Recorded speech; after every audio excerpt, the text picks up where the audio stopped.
Сіздерге осылай лекала беріледі жартысы. Ана жерде сгиб деп жазып тұрады сіздерде.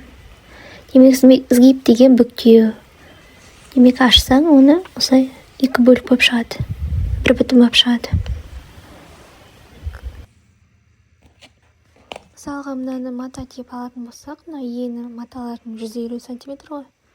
Ал мынау кромка тұратын жері ұзындығы мысалға бір юбкаға 4 метр 4,5 кетеді.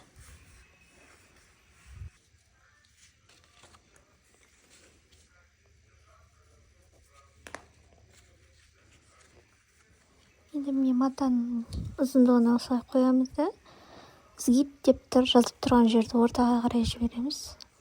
Сөйтіп бастырып сызып аламыз.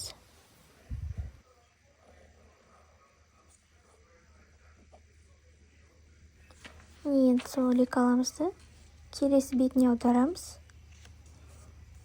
Сөйтіп бастырып шығамыз онда. Сонда бір бүтін, яғни солнца юбканың жартысы шығады осылай. Юбка солнцаның жартысын сызып алдық. Бұндайда біз тағы да біреу сызуымыз керек. Келесі жартысын сызған кезде лекаламызды енді терісіне аударамыз. Сонда мата кішкене эконом болады.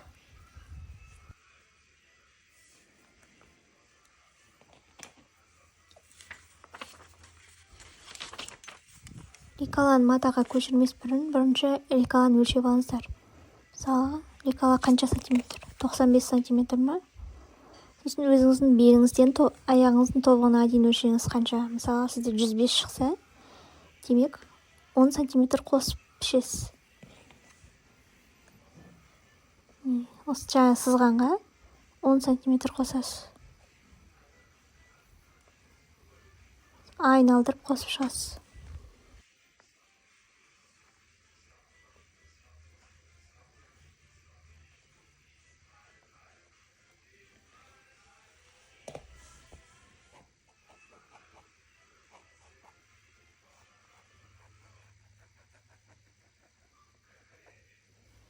Бұл бізде пішіп атқан шифон матасы.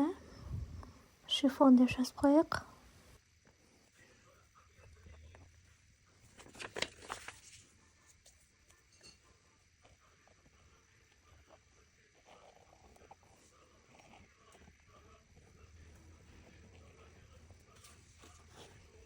Екінші солнца юбканың жартысы. Бұл да шифон матасы болады.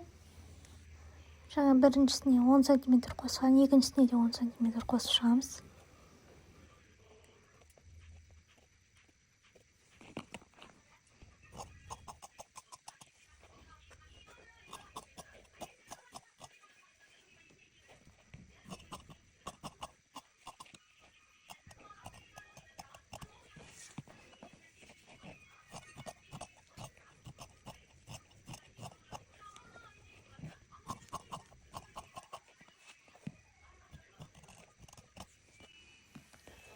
Енді екеуін қосқан кезде бір бүтін солнца юбкасы шығады.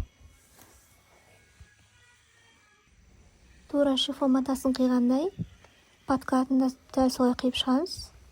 Енді подкат шелк матасы. Енді бір-біріне оң беттестіреміз маталарымызды.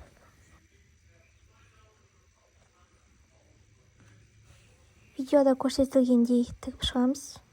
Және де сразу оверлоктаймыз.